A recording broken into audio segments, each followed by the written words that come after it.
जैसे कि last episode में हमने देखा कि जियान ब्लड सेक्ट का पीछा कर रहा था और ब्लड सेक्ट का सेनापति सर्पेंट सेक्ट से लड़ रहा था, लेकिन तभी ब्लड सेक्ट के बाकी लोग जियान को नोटिस कर लेते हैं और जियान को उनके सामने आना पड़ता है। ब्लड सेक्ट का यंग पैट्रियार्क कहता है कि मुझे पता है कि तुम मैप के इस टुकड़े के पीछे हो, लो और इसे ले लो, लेकिन तुम्हें मुझे पहले इसका सीक्रेट बताना पड़ेगा कि आखिर ये मैप का टुकड़ा किस चीज का है। जियान उसे बताने से मना कर देता है, जिस पर जब उसको गुस्सा आ जाता है तो वो सैनिकों से इस पर हमला करवा देता है। सभी सैनिक जियान पर हमला कर देते हैं, लेकिन जियान उन सभी को अकेला ही संभाल लेता है। अब चीफ फिर खुद आगे आता है। हालांकि एल्डर उसे रोकते हुए कहते हैं कि वो इससे लड़ सकता है, लेकिन चीफ जियान को खुद मारना चाहते हैं। चीफ उसे कह देता है कि अगर जियान डरकर भागने लगे तो तब तुम उसे पकड़ लेना, और फिर चीफ जियान पर हमला कर देता है और उनमें स्पॉट बैटल होने लगती है, जिसमें हम जियान को भारी पड़ता हुआ देख पाते हैं। दोनों बहुत आइकॉनिक लेवल की फाइट कर रहे होते हैं, जिसके बाद जब चीफ नहीं जीत रहा होता है तो वो अपनी स्पिरिचुअल पावर यूज करता है। वो अपनी तलवार दूर रखकर अपनी फ्लेम्स निकालता है। एल्डर्स भी ये देखकर हैरान हो जाते हैं और सोचने लगते हैं यंग पैट्रियार्क के पास ये स्किल भी है, उसे नहीं पता था। पैट्रियार्क को यंग पैट्रियार्क से काफी उम्मीदें हैं और शायद ये सारी उम्मीदों पर खरे उतरेंगे। याओ लाओ जियान को समझाते हैं कि तुम्हें केयरफुल होना होगा, हमारा स्पिरिट माइटी के साथ कोई मुकाबला नहीं है, यानी अब उतने स्ट्रॉन्ग नहीं है। जियान भी फिर अपनी फ्लेम्स को निकालता है और वो दोनों अब एक दूसरे को अपनी फ्लेम से सरपास करने की कोशिश करते हैं, जिसमें पहले तो जियान कमजोर पड़ता है, लेकिन फिर तभी जियान की फ्लेम्स बढ़ने लगती हैं और यंग पैट्रियार्क को घेर लेती हैं। यंग पैट्रियार्क को दूर हटना पड़ता है।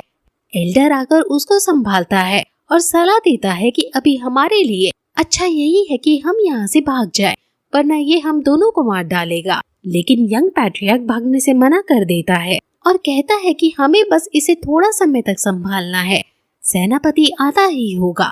अब फिर हम सेनापति को देखते हैं जो सर्पेंट सेक्ट के एल्डर को मार देता है और फिर वापस ब्लड सेक्ट के लोगों की तरफ आने लगता है। वहीं जियान भी अब उन दोनों को मारने के लिए आगे बढ़ता है। यंग पैट्रियार्क कहता है कि मेरे पापा फैन लाओ एक फाइटिंग किंग है, अगर तुमने हमें कुछ भी किया तो वो तुम्हें तुम्हारे परिवार सहित खत्म कर देंगे। जियान नहीं डरता और वो आगे बढ़ता ही जा रहा था। एल्डर उसको बचाने के लिए उसको पीछे करके खुद आगे जाते हैं और एल्डर और जियान की अब फाइट होने लगती है। जियान एल्डर के हर एक अटैक से आसानी से बच जाता है और उन पर काउंटर अटैक करके उन्हें घायल भी कर देता है। एल्डर अपनी अलग अलग एबिलिटीज का यूज करके जियान पर हमला करते हैं, लेकिन जियान अपनी फ्लेम से उनकी हर एक चाल को खत्म कर देता है और फिर अपनी फ्लेम से उन्हें भस्म कर डालता है। यंग पैट्रियार्क ये देखकर डर जाता है और वो वहाँ से भागने लगता है। याओ लाओ कहता है कि उसे जाने मत देना, और तभी भागते हुए यंग पैट्रियार्क का पेट फाड़ते हुए कोई चीज उसे जान से मार डालती है। ये चीज असल में क्वीन मेडुसा की स्नेक फॉर्म है, जिसने उसे मार दिया है। अब फिर तभी याओ लाओ को सेनापति के आने की अनुभूति होती है, इसलिए वो जियान को तुरंत वहाँ से दूर जाने को कहता है। जियान विंग्स निकालकर फुल स्पीड में सारा ट्रेजर लेकर वहाँ से भाग जाता है। अब वहाँ सेनापति आता है, जो पहले तो ब्लैक स्कल टॉम के लोगों को मरा देखता है और फिर अपने ही सैनिकों को मरा देखता है। वो कुछ समझ नहीं पा रहा था, लेकिन तभी उसे यंग पैट्रियार्क भी मरा हुआ दिखता है और उसको देखकर वो काफी रोता है और अपनी पावर्स का यूज करके पता लगा लेता है कि यहाँ क्या क्या हुआ था और इसे किसने मारा है। वो कहता है कि तुम कोई भी हो, मैं अब तुम्हें नहीं छोड़ूंगा। वहीं जियान अब बहुत दूर आ चुका है और अब ये लोग उस शहर से निकल चुके हैं। जियान को वही एक गुफा दिखती है और वो आज रात इस गुफा में व्यतीत करने का डिसाइड करता है। जियान अब उस मैप के टुकड़े को पुराने 2 टुकड़ों के साथ मिलाता है। ये टुकड़े उसने 3 साल से रख रखे थे। अब मॉन्स्टर फायर तक पहुंचने के लिए उसे सिर्फ एक टुकड़ा चाहिए। जियान अब यिन एंड यांग पिल निकालता है। याओ लाओ जियान को इसे खाने को कहता है, क्योंकि जियान का इसे अपने पास रखना सेफ नहीं है। जियान ये सुनकर हैरान हो जाता है, लेकिन याओ लाओ उसे समझाता है कि तुम्हें यिन एंड यांग पिल को खाना है। जियान कहता है कि लेकिन मैं इसे ऐसे ही साबुत कैसे खा सकता हूँ, इसको लेने की पूरी एक प्रोसीजर है। लेकिन याओ लाओ कहता है कि ये ऐसे भी असर करेगी, तुम सिर्फ इसे खाओ। जियान फिर उनकी बात मानते हुए इसे खा जाता है और एक्सपेक्ट करता है कि कुछ होगा, लेकिन उसे कुछ महसूस नहीं होता। जिस पर जब वो अपने टीचर से पूछता है तो टीचर बताते हैं कि ये कोई नॉर्मल बाकी पिल्स की तरह नहीं है जो तुम्हें लेते ही अपना असर दिखा देगी। इस मेडिसिन का असर तब होगा जब ये एक्टिवेट होगी। बॉडी के अंदर पूरी तरह से एक्टिवेट करने के लिए नेचर का सहारा लेना होगा। नेचर इनके अनएक्सपेक्टेड बेनिफिट्स को अनलॉक कर सकती है, लेकिन क्योंकि तुमने अभी सिर्फ एक ही शॉट मिला है, जब ये एक्टिवेट होगी तो काफी दर्द होगा जिसे हर कोई नहीं सह सकता है। इसमें जान जाने का भी रिस्क है, लेकिन तुम्हारे साथ क्योंकि मैं हूँ इसलिए ज्यादा चिंता करने वाली बात नहीं है। ये दर्द बड़े बड़े लोग भी नहीं सह पाते हैं। जियन कहता है कि लगता है आप बहुत बड़े बड़े लोगों से पहले मिल चुके हो जो आपको ये सब पता है।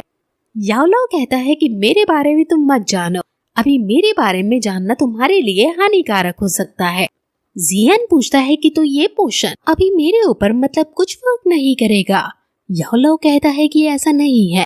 ज़्वानलोंगडैन ड्रैगन मैजिक बॉक्स रिफाइनिंग की 6th ऑर्डर की पिल है। अगर थोड़ा थोड़ा तुम इसे एब्जॉर्ब करते रहे तो कुछ पार्ट्स मिलती रहेंगी। उनमें से कुछ का यूज करके तुम बहुत बड़ी साउंड वेव क्रिएट कर सकते हो। वो साउंड वेव इतनी स्ट्रॉन्ग होगी कि तुम कई सारे दुश्मनों को एक साथ घायल कर सकते हो। अब जियन उनके बताए गए तरीके को सीखकर मेडिटेट करने बैठ जाता है और अपनी इस एबिलिटी पर वर्क करने लगता है। और फिर तभी थोड़ी देर बाद उसके अंदर से एक स्पिरिट ड्रैगन निकलता है जो इतनी ज्यादा साउंड वेव निकालता है कि आसपास की पूरी गुफा ही हिल जाती है। आसपास के जंगल तक इसका असर जाता है, लेकिन इसके बाद जियन बहुत ज्यादा घायल हो जाता है और हांफने लगता है। याओलाओ उसे संभालता है और कहता है कि तुमने इस एबिलिटी को प्राप्त कर लिया है, लेकिन अभी के लिए तुम्हारा इसको यूज करना तुम्हारे थ्रोट के लिए हानिकारक हो सकता है। इसको तुम्हें साउंड फाइटिंग के साथ यूज करना है। जियन उनके पास जाता है और कहता है कि आप ये नन्या ज़्वानलोंगडैन के साथ काफी फेमिलियर हैं। आपको पता है कि कैसे ड्रैगन कॉन्वेनेंट को बाहर निकालने के लिए फोर्स करे। ये जो एबिलिटी उसने प्राप्त की है इसका नाम ड्रैगन कॉन्वेनेंट है। जियान फिर कुछ सोचने पर समझ जाता है कि टीचर ने ही इसको क्रिएट किया है। वो लोग सुबह फिर बाहर जाते हैं और टीचर कहते हैं कि ये नन्या ज़्वानलोंगडैन मैंने ही क्रिएट किया है। मेनलैंड के अंदर केवल 2 ही लोग ऐसे हैं जो इसे क्रिएट कर सकते हैं, एक मैं और दूसरा मेरा पुराना स्टूडेंट। जब वो छोटा था तब उसने अपने माँ बाप को खो दिया था, तो मैंने उसे अपने यहाँ पाला और उसे बड़ा किया। वो मेरा सबसे स्ट्रॉन्ग डिसाइपल बना और मैंने उसे काफी कुछ एबिलिटीज और स्किल्स सिखाए। वो मेनलैंड का बेस्ट मेडिसिन प्यूरिफायर बन गया, लेकिन एट लास्ट उसने धोखा देने का डिसाइड किया। अब जो मैं अपनी स्पिरिट फॉर्म में हूँ वो उसी की वजह से हूँ। जियान को ये सुनकर गुस्सा आ जाता है। याओलाओ कहता है कि ये अच्छा हुआ कि तुम मुझे मिल गए। जियान कहता है कि हमें ब्लैक सील सिटी अभी नहीं छोड़ना चाहिए था, वो हमें वहीं मिल सकता था, क्योंकि क्या पता वो ही ये पिल डिस्ट्रीब्यूट कर रहा हो। याओलाओ कहता है कि अगर वो हमें मिल भी जाता तो तुम्हारे पास इतनी स्ट्रेंथ नहीं है कि तुम उसे हरा सको, इसलिए उसे हमें तभी भिड़ना चाहिए जब हम उतने स्ट्रॉन्ग हो जाएं। हालांकि याओलाओ जियान की बॉडी को यूज करके उससे लड़ सकते हैं, लेकिन यहाँ पास में ही सोल टेम्पल है, जिस वजह से याओलाओ ऐसा नहीं करेंगे।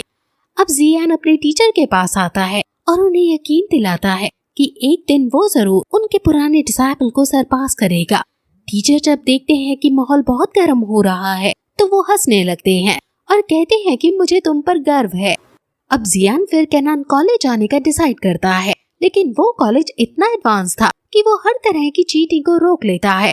यानी अगर कॉलेज के अंदर जियान याओलाओ को अपने रिंग में रखकर कंपटीशन में भाग लेगा तो वो समझ जाएंगे, इसलिए याओलाओ को उस समय जियान से दूर ही रहना होगा। अब वो फिर तुरंत कैनन कॉलेज के लिए निकल पड़ते हैं और कुछ समय में ही कैनन कॉलेज पहुंच जाते हैं। ये पीस टाउन है और जियान अब एंट्री लेता है और एंट्री गेट पर सैनिक यहाँ सभी लोगों को एक पिल खाने को दे रहे थे और कह रहे थे कि अगर तुमने किसी को अंदर जान से मारा तो ये पिल हमें बता देगी। कैनन कॉलेज के गेट पर काफी सारी मिस्टीरियस चीजें थी। वो लोग जियान को भी मर्डरस इंपल्स देने लगते हैं, तो जियान कहता है कि वो कैनन कॉलेज का स्टूडेंट है। वहाँ एक आदमी जियान से उसकी डिटेल पूछता है, जिसमें जियान जब अपना नाम और अपनी एज 18 बताता है तो वो समझ जाता है कि ये वो ही है जिसने पहले दिन ही 2 साल की हॉलीडेज मांग ली थी। वो फिर जियान को कैनन कॉलेज तक जाने वाली गाड़ी में बैठा देता है और कहता है कि कल वहाँ एनुअल टूर्नामेंट है और अच्छा है कि तुम एक दिन पहले ही आ गए। जियान उड़ने वाली गाड़ी में बैठकर कैनन कॉलेज की तरफ निकल जाता है। कैनन कॉलेज के अंदर टूर्नामेंट स्टार्ट हो चुका था और जी जूनियर सभी को हराते हुए आगे बढ़ रही थी। सभी लोग जी जूनियर का नारा लगा रहे थे, लेकिन जी जूनियर खुश नहीं थी क्योंकि जियान अभी तक वापस नहीं आया है। अब फिर होस्ट अगले मैच की अनाउंसमेंट करता है जो जियोफेन और जियान के बीच होगा, लेकिन क्योंकि यहाँ जियान था ही नहीं इसलिए जी जूनियर और ज्यादा उदास हो जाती है। लेकिन तभी वहाँ जियान की एंट्री होती है और जी जूनियर उसको देखकर काफी खुश हो जाती है, जिसके बाद ये एपिसोड यहीं खत्म हो जाता है।